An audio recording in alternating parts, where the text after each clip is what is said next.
Isipin mo lang, Setyembre at buong pagmamalaki mong hinuhugot sa lupa ang malalaki at makatas na karot or yung bilog at madilim na pulang biet. Mukhang napakaganda ng iyong ani ano. Pero paano kung sabihin ko sa'yo na sa mismong sandali ng kagalakan at pagmamadali ay puwede kang magkamali na makakasira sa kalahati ng iyong pinaghirapan? Ngayon, tatalakayin natin ang mga pangunahing bawal ngayong Setyembre pagdating sa karot at beet. Hindi lang ito basta payo, kundi mga patakaran na makakatulong sa iyong ani na makatagal sa taglamig at hindi mabulok bago magbagong taon. Panoorin mo hanggang dulo at malalaman mo ang sikreto na ginagamit ng mga bihasang hardinero para sa perpektong pag-iimbak ng mga gulay na ugat. Bakit nga ba napakahalaga ng Setyembre? Sa panahong ito, ang karot at beet ay nasa rurok ng kanilang paglago. Aktibo silang nag-iipon ng asukal at bitamina, naghahanda para sa taglamig. Anumang maling galaw, anumang pagmamadali, ay stress sa halaman na nagpapalitaw ng mga prosesong hindi na mababawi. Iniisip mong tinutulungan mo sila sa maagang pag-ani, pero ang totoo, kinukuha mo ang kanilang lakas na kailangan para sa matagal na pag-iimbak. Kaya, simulan natin sa pinakakaraniwan at mapanlinlang na pagkakamali na nagagawa maging ng mga veteranong hardinero, ang ugaling tumingin sa kalendaryo at hindi sa mismong gulayan. Marami sa atin ang sumusunod sa nakasanayang paraan. Pagsapit ng katapusan ng Setyembre, oras na upang anihin ang karot. Ngunit isa itong lubos na maling pamamaraan na maaaring magdulot ng malaking pagkalugi sa inyong ani. Isipin ninyo, pareho ba ang panahon sa mainit na rehiyon at sa mga lugar na malalamig? Siyempre hindi. Ang parehong uri ng karot sa mainit na klima ay mas maagang aanihin kumpara sa mga lugar na may katamtaman o malamig na panahon. Hindi isinasaalang-alang ng kalendaryo ang inyong lokasyon o ang partikular na kondisyon ng panahon ngayong tag-araw. Dahil ang panahon ay maaaring naging malamig at maulan o kaya naman ay mainit at matindi ang tagtuyot. Lahat ng ito ay direktang nakakaapekto sa bilis ng paghinog. Kung kayo ay magmamadali at aanihin ang inyong gulay dahil lang sa ayon sa kalendaryo ay panahon na, makakakuha kayo ng hilaw na lamang ugat. Hindi pa nila makukuha ang pinakamataas na bigat, tamang lasa, at higit sa lahat, ang natural na asukal na mahalaga para sa mahabang pag-iimbak. Ang ganitong karot ay magiging matubig at walang lasa at mabilis ding malalanta sa bodega. Sa kabilang banda naman, kung bulag kayong maghihintay sa itinakdang petsa, maaaring makaranas ng biglaang matinding ginaw or frost ang inyong mga pananim na makasisira sa mga tuktok ng lamang ugat na nakalabas sa lupa. Ang anumang bahagi na nagyelo o nakaranas ng matinding ginaw ay magiging bukas na pintuan para sa pagkabulok at sakit. Kaya naman, ang unang tuntunin para sa Setyembre ay kalimutan ang tiyak na petsa. Ang inyong pangunahing gabay ay ang kalagayan mismo ng halaman at ang forecast ng panahon para sa mga susunod na linggo. Kung hindi ang kalendaryo ang magiging gabay, anong dapat nating pagbasihan? Ang sagot ay nasa mismong harap ninyo, sa inyong mga taniman. Ang inyong mga halaman mismo ang magbibigay ng senyalis. Kailangan lang ninyong matutong basahin ito ng wasto. Lumapit sa inyong mga karot at suriin ng mabuti ang kanilang mga dahon. Ang pinakatiyak na palatandaan ng pagkahinog ay kapag ang mga dahon sa ilalim, lalo na ang mga luma na, ay nagsisimulang manilaw, matuyo, at humapay, ibig sabihin, dumikit na sa lupa. Isa itong ganap na natural na proseso. Nangangahulugan ito na tumigil na ang halaman sa pagpapalago ng mga dahon at inililipat na ang lahat ng naipong sustansya at katas mula sa mga dahon. patungo sa ugat ng gulay. Sa puntong ito, nagiging pinakamatamis at pinakabigat ang karot at perpekto na itong imbakin para sa mahabang panahon. Mahalagang huwag ninyo itong ipagkamali sa sakit. Sa pagkahinog, ang mga dahon sa ilalim na ang pinakaluma ang naninilaw at natutuyo. Samantala, ang gitnang bahagi ng mga dahon ay nananatili pa ring sariwa at berde. Parehong sitwasyon din ang makikita natin sa mga beetroot. Ang malalaki nitong dahon sa ibaba ay nagsisimulang malanta, manilaw at matuyo sa mga dulo. Kung sa puntong ito naman ay umabot na sa tamang laki ang mismong beetroot at ang bilugan nitong korona or tuktok ay sumilip na sa ibabaw ng lupa, ito na ang hudyat ninyo para anihin. Sa pagkatuto ninyong basahin ang mga simpleng palatandaang ito, palagi kayong makakaani ng inyong gulay sa tamang panahon at masisiguro ninyong makukuha ang pinakamataas na lasa at sustansya. Ngayon, pag-usapan naman natin ang isang popular at nakakukumbinsing mito na madalas nating marinig. Ang paniniwala na ang unang pagyelo ay nagpapatamis sa karot. May katotohanan naman sa pahayag na ito, ngunit gaya ng dati, nasa detalye pala ang totoo. Totoo, kapag bumaba ang temperatura ng lupa sa 2 hanggang 4 na degree Celsius, isang mekanismo ng proteksyon ang umaandar sa ugat ng halaman.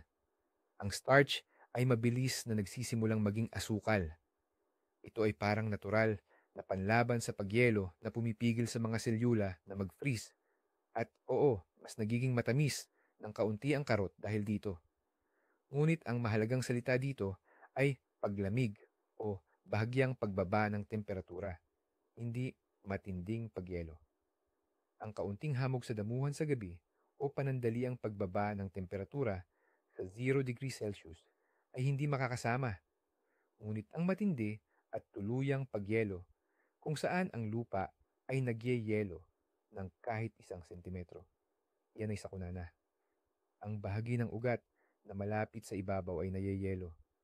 Ang mga tisyu nito ay nasisira, nagiging puno ng tubig at malata.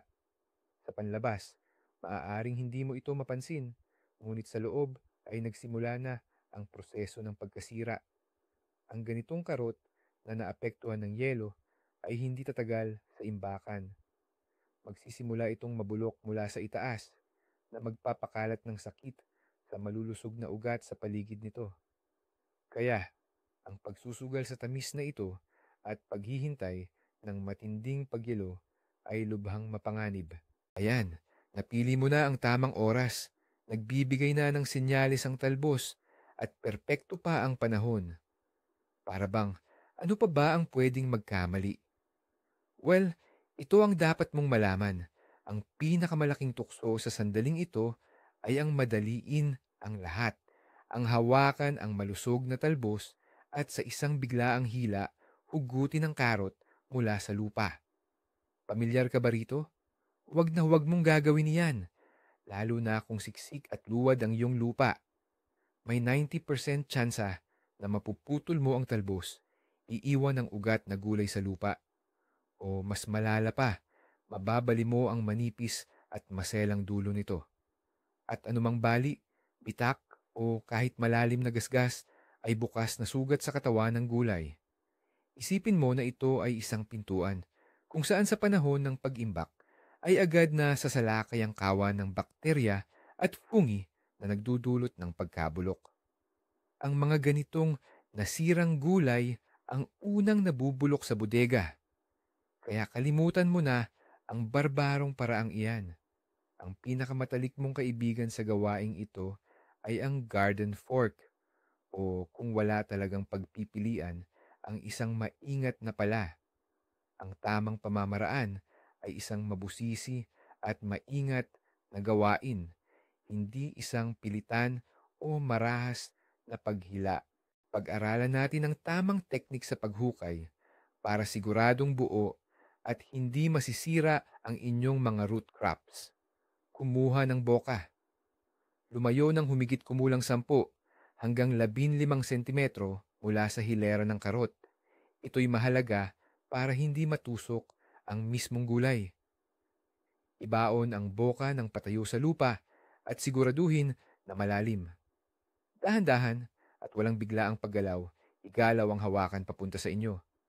Mararamdaman ninyo na bahagyang umangat ang lupa kasama ang mga nakatanim. Sa puntong ito, lalambot na ang lupa sa paligid ng mga karot. Doon pa lang ninyo hawakan ng maingat ang base ng mga dahon. Kaya na ninyong bunutin ang karot mula sa lumambot na lupa ng napakadali, para bang dumulas lang. Pagdating naman sa beets, mas madali ng kaunti dahil hindi gaanong kalaliman ang pagkabaon nila, pero pareho pa rin ang prinsipyo. Una, hukayin nyo muna sa gilid, bahagyang iangat ang lupa, at doon nyo palang bunutin. Ang dalawang yugtong paraan na ito, ang paglilim at pagbunot, ang magsisiguro na hindi mapinsala ang malambot na balat at hindi mabali ang dulo ng mga gulay. Totoo, mas matagal ito ng kaunti kumpara sa basta-basta na paghila. Pero ang dagdag na kalahating oras na paggawa sa inyong taniman ay magbibigay sa inyo ng mas mahabang buwan para maimbak ang inyong ani sa taglamig. Maniwala kayo, sulit ang extra effort na ito. Ang susunod na mahalagang aspeto ay ang panahon. Ang pagpili ng tamang araw para sa pag-ani ay kasing halaga ng tamang pamamaraan mismo. Mahigpit na ipinagbabawal ang paghukay ng karot at beets tuwing maulan o agad pagkatapos ng malakas na ulan, lalo na kung ang lupa ay lubog na sa putik.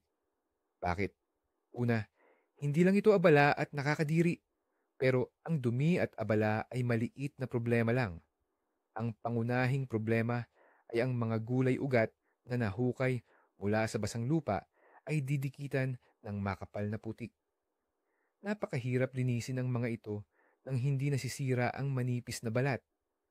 Kung hahayaan namang matuyo ng may putik, magiging matigas na balat ang putik sa gulay at doon na magsisimula ang pagkaagnas o pagkasira. Pangalawa, ang gulay ugat mismo na galing sa sobrang basang lupa ay labis na nakasipsip ng tubig. Dahil dito, nagiging malabnaw ito at madaling kapitan ng sakit habang nakaimbak. Ang pinakamainam ay pumili ng araw na tuyo, maaraw at mas maganda kung mahangin. Mas mainam kung ilang araw ng walang ulan bago ang araw ng pag-ani. Kung gayon, ang lupa ay magiging buhaghag at maluwag. Madaling matanggal sa mga gulay ugat na magiiwan lang ng manipis na patong ng tuyong alikabok na nagsisilbing dagdag na proteksyon.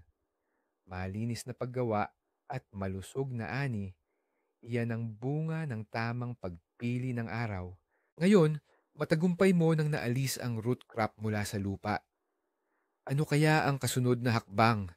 Ang pinakaunang dapat gawin at napakaimportante ay ang pagputol ng mga dahon o talbos nito.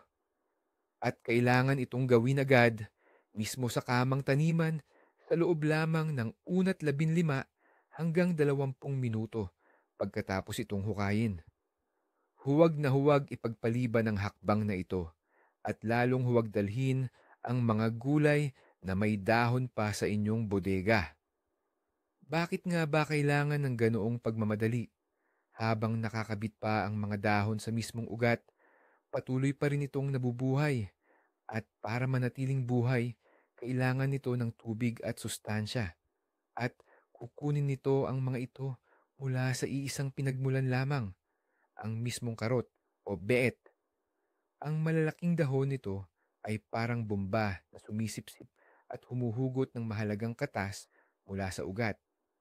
Sa loob lang ng ilang oras, habang nakabilad ang inyong ani sa matinding sikat ng araw, kayang gawing malambot at malata ng mga talbos ang karot. At sa loob ng isang araw, pwede nitong gawing malanta o parang espongha ang dating matigas at makatas na gulay na lubos na hindi na mapakinabangan para itago. Hindi na ito aabot sa taglamig. Kaya, simple lang ang panuntunan. Hukayin, pagkatapos ay putulin agad. Ito ang humahadlang sa paglabas ng mga sustansya at tubig, kaya nakokonserba ang root crop sa perpektong kondisyon na kung paano nyo ito nakuha mula sa lupa. Ngunit kahit sa pagputol ng mga dahon ng pananim, mayroon ding mga mahalagang teknik. Paano nga ba ito gawin ng tama? Dito, marami ang nagkakamali. Unang pagkakamali, ang pagpilas o pagbali ng mga dahon gamit ang kamay. Huwag itong gawin. Kapag pinipilas mo ang dahon, masisira mo ang itaas na bahagi ng ugat na magiiwan ng punit na sugat na madaling kapitan ng bulok. Ikalawang pagkakamali, ang pagputol ng mga dahon ng lubos o sa pinakababa ng ugat. Marahil iniisip mong mas malinis at mas maayos ito. Ngunit hindi rin ito tama. Kapag ganap mong tinanggal ang mga dahon, maaaring masira mo ang pinakapunto ng pagtubo.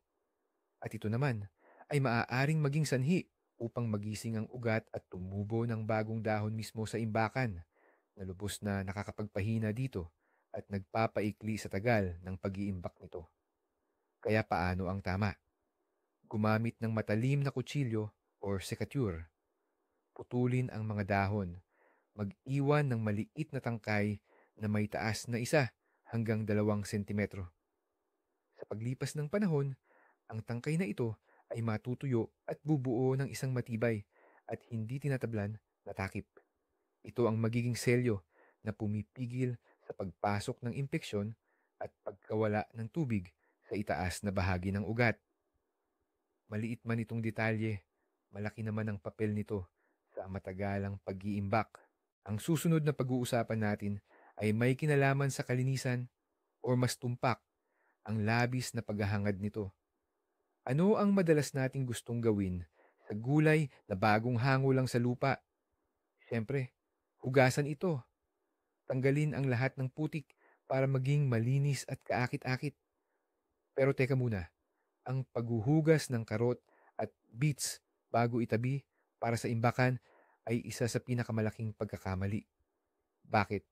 Ating alamin, ang manipis na patong ng tuyong lupa na likas na dumikit sa mga ugat gulay pagkatapos itong patuyuin ay hindi dumi, kundi ang kanilang natural na proteksyon. Naglalaman ito ng mga mikroorganismo sa lupa na lumilikha ng isang espesyal na mikroflora na pumipigil sa pagdami ng mga pathogens. Kapag hinugasan mo ang mga gulay, lalo na gamit ang tubig gripo, tinatanggal mo ang proteksyong ito. Bukod pa rito, sa paghuhugas at pagkuskos, hindi maiiwasan mong magdulot ng libu-libong maliliit na gasgas sa malambot na balat nito. Hindi ito nakikita ng ating mga mata, ngunit para sa bakterya at mga spora ng amag, ito ay malalawak at nag-aanyayang pintuan. Ang basang ugat gulay na walang proteksyon ay perpektong kapaligiran para sa mabilis na pagdami ng lahat ng uri ng pagkabulok. Kaya tandaan ang gintong tuntunin, hugasan ang mga ugat gulay bago lamang kainin at hindi bago ilagay sa bodega. Para sa imbakan, dapat silang maging tuyo at bahagyang may lupa na ani mo na ang iyong mga gulay sa tuyong panahon. Naputulan na ng tama ang mga talbos at ngayon ay nakalatag na ang mga ugat gulay sa lupa. Ang susunod na hakbang na madalas nakakaligtaan ng marami dahil sa pagmamadali ay ang tinatawag na curing period o panahon ng pagpapatuyo. Huwag na huwag dalhin agad ang mga ani sa malamig at mamasamasang imbakan. Ito ay magiging shock para sa mga ugat gulay na magiging sanhi ng pagbuo ng kondensasyon sa kanilang ibabaw at bilang resulta, mabilis silang mabubulok. Kailangan silang bigyan ng oras para umangkop. Maghanap ng angkop na lugar. Maaari itong isang silong, beranda, kamalig, o simpleng lilim na may magandang bentilasyon sa bakuran. Mahalaga na hindi direktang tatamaan ng araw ang mga gulay na maaaring magdulot ng pagkasunog at magsimula ng pagkalanta. Ikalat ang mga karot at beets sa isang patong, halimbawa sa trapal, karton, o lumang tabla. Huwag silang tambakin. Kung nakatambak, hindi sila matutuyo ng maayos. Magsisimulang mamasa at magbara ang hangin sa paligid nila.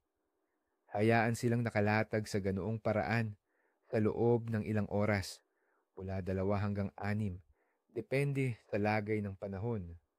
Sa loob ng panahong ito, ang natitirang kahalumigmigan sa kanila ay matutuyo.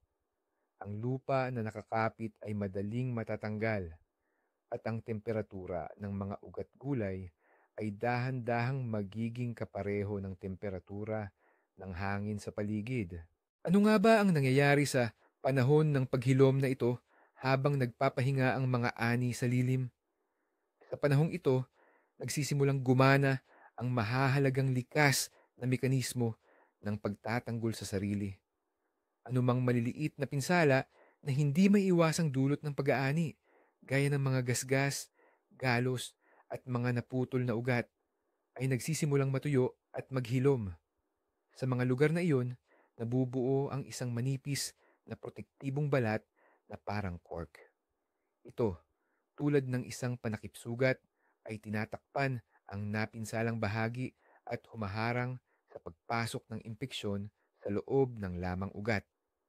Kung palalagpasin ang yugtong ito at agad na ilalagay ang basang-basa, bagong anit na gulay na may bukas pang mga sugat sa isang malamig na imbakan, ang mga gasgas na iyon ay hindi kailanman maghihilom. Sa halip, sa mamasa-masang kapaligiran, sila ay magiging perpektong lugar para kumalat ang amag at pagkabulok. Kaya naman, bigyan ng inyong ani ng panahong ito para sa sariling paghilom. Ilang oras sa sariwang hangin ang pinakamahusay na paraan para maiwasan ang sakit sa imbakan na hindi kagagastusan kahit piso, ngunit makapagliligtas sa malaking bahagi ng iyong ani. Ang simpleng pamamaraang agrikultural na ito ay isa sa mga pangunahing sikreto sa matagumpay na pangmatagalang pag-iimbak ng mga lamang ugat. Ngayon, tuyo na at malamig na ang inyong ani. Darating na ang pinakamahalaga at masasabi nating walang awang yugto, ang pagbubukod-bukod. Bago ilagay ang mga gulay na ugat sa mga kahon o sako para itago sa imbakan, kailangan ninyo itong suriin at piliing mabuti. At gawin ito ng may katumpakan ng isang siruhano. Itabi ang anumang nagdudulot ng kahit kaunting pag-aalinlangan. Ano ang hahanapin natin? Una, anumang pisikal na pinsala, mga lamat, malalalim na galos, mga hiwa mula sa pala, o mga nabaling dulo. Ang mga ito ay hindi magtatagal sa imbakan. Pangalawa, ang mga gulay na ugat na nasira ng mga peste, tulad ng insekto sa karot o mga uod. Ang mga bakas ng kanilang pagkain ay direktang daan para kumalat ang impeksyon. Pangatlo, ang mga karot na pangit ang hugis, nahahati o sobrang liit. Madali silang malanta at mawalan ng tubig. At sa wakas, anumang palatandaan ng sakit, mga itim na batik, malalambot na bahagi, o palatandaan ng bulok. Tandaan ang gintong aral, isang bulok na gulay na ugat na nakahalo sa mga malulusog ay kayang sirain ang buong laman ng kahon sa loob lamang ng 1 o 2 buwan. Ang bulok ay lubhang nakakahawa at mabilis kumalat sa mga katabi. Kaya naman, maging mahigpit na tagasuri. Mas mabuting itapon ang 5 karot na may pag-aalinlangan pa kaysa mawalan ng 5 kilo ng piling-pili at malulusog na karot. Sige na nga, sasabihin mo, napaghiwa-hiwalay ko na ang bundok ng mga sirang ugat gulay. Ngayon, itatapon na ba lahat yan? Sayang naman, ang daming pagod at hirap ang ibinuhos dito. Aba, syempre hindi. Walang kailangang itapon. Ang susi rito ay ang prinsipyo ng hatiin at pamahalaan, divide and conquer, na sa kasong ito ay nangangahulugang tamang paghihiwalay ng iyong ani. Lahat ng iyong napaghiwalay na hindi perpekto, ngunit pwede pa namang kainin, ay ilalagay lang sa hiwalay na kategorya. Tawagin natin itong unahin kainin. Ang mga may lamat, may hiwa o sobrang laki o liit na ugat gulay ay perpektong gamitin agad. Pwede mo silang gawing salads, soups, juices, igisa o i-freeze. Gumawa ng iba't ibang preparasyon mula sa kanila. Pangsarsa para sa mga ulam, pure, o kahit mga pickled na gulay tulad ng sa Korean style. Ang mahalaga ay maproseso mo sila sa loob ng susunod na 1 o 2 linggo bago pa sila masira. Sa ganitong paraan, wala kang masasayang kahit 1 gramo ng iyong ani. Hahatiin mo lang ito sa 2 kategorya. Ang mga perpekto at piling-pili ay ilalaan para sa pangmatagalang imbakan, habang ang mga hindi perpekto ay agad na gagamitin at kakainin ng may galak. Ito ay isang matalino at praktikal na pamamaraan na makakatulong sa iyo upang mapanatili ang 100% ng iyong inani. Ngayon naman, pag-usapan natin ang mga natatanging katangian ng ating mga bida. Bagamat madalas silang pagtambalin, ang carrots at beets ay may kanya-kanyang ugali pagdating sa pag-iimbak, kaya magkaiba ng kaunti ang kanilang mga pangangailangan. Ang carrots, sadyang maselan. Ang pangunahing problema nito ay ang mabilis na pagkawala ng tubig o moisture. Dahil sa manipis nitong balat, hirap itong mapanatili ang tamang pagkatigas. Kaya naman, kung iiwan lang ito sa isang kahon, madali itong lulutong at lalambot. Gusto nito ang stable na kondisyon at may tamang halumigmig, pero hindi naman babad sa tubig o sobrang basa. Ang perpektong kondisyon para dito ay temperatura na humigit kumulang 0 hanggang 2 degrees Celsius at mataas na halumigmig sa hangin, mga 90 hanggang 95%. Mahirap gawin ang ganitong kondisyon sa isang ordinaryong bodega o imbakan. Kaya naman, madalas gumagamit ng karagdagang balot para sa carrots. Nilalagyan ito ng basang buhangin, sphagnum moss, o iniimbak sa mahigpit na nakataling plastic bags na may mga butas para sa bentilasyon. Nakakatulong ang mga pamamaraang ito para makabuo ng sariling microclimate sa paligid ng bawat carrot at maiwasan ang pagkalanta nito. Kung hindi alam ang kakaibang katangiang ito, posibleng masira ang ani ng carrots kahit pa perpektong nakahanda dahil lang sa pagkatuyo. Hindi tulad ng maselan na karot, ang beetroot ay mas matibay at hindi gaanong pihikan. Ang makapal at magaspang nitong balat ay mas mahusay na nagpapanatili ng moisture, kaya hindi ito madaling malanta. Mas madali itong imbakin. Halimbawa, ilagay lang sa mga kahon o sa lalagyan na may magandang bentilasyon. Gayunpaman, mayroon din itong kahinaan. Ang pangunahing kaaway ng beetroot sa imbakan ay ang sobrang moisture at condensation. Kung masyadong mamasamasa ang bodega o kung nakapatong ang mga kahon direkta sa malamig na sahig na semento, magsisimulang magkaroon ng patak-patak na tubig sa ibabaw ng beetroot. At ang anumang moisture sa ibabaw nito ay direktang daan sa pagkabulok, pag-usbong ng amag, at iba't ibang sakit na dulot ng fungi. Ayaw din ng beetroot sa masyadong mataas na temperatura. Kung mas mainit pa sa 4 hanggang 5 degrees Celsius ang bodega, maaaring akalaing nito na tagsibol na at magsisimulang sumibol, magpalabas ng mga batang dahon. Malaki ang epekto nito sa ugat gulay na nagiging sanhi ng pagkaubos ng sustansya nito at nagiging matigas at mahibla. Kaya, para sa beetroot, ang pinakamahalaga ay ang pagiging tuyo at malamig na lugar. Madalas itong iniimbak sa ibabaw ng patatas dahil ang patatas ay naglalabas ng sobrang moisture na sinisipsip naman ng beetroot. Kaya nakakagawa sila ng isang mainam na microclimate para sa kanilang dalawa.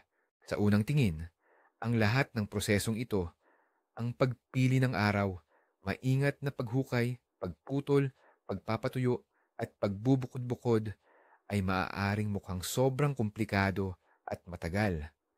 Nakatutok sa tuloy na baliwalain ang lahat.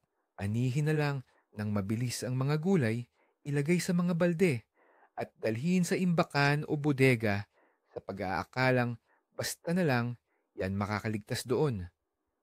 Ngunit ang pagmamadali at ang kagustuhang tapusin ang lahat sa isang oras ang mismong pangunahing dahilan kung bakit pagsapit ng kalagitnaan ng taglamig, natutuklasan ng mga tao na nabubulok at tuyo na ang kanilang mga gulay sa imbakan. Unawain nyo, ang bawat isa sa mga hakbang na ito ay hindi lang basta-basta o kapritso, kundi isang mahalagang bahagi ng teknolohiya na pinagbutihan sa loob ng maraming dekada. Sa paglaktaw sa kahit isa lang sa mga ito, sinisira nyo ang buong proseso para itong pagtatayo ng bahay na nagtipid sa pundasyon. Sa labas, mukhang maayos ang lahat pero hindi ito magtatagal. Kaya mas mainam na gumugol ng isang magandang araw ng Setyembre para sa dahan-dahan, tama, at sistematikong pag-ani.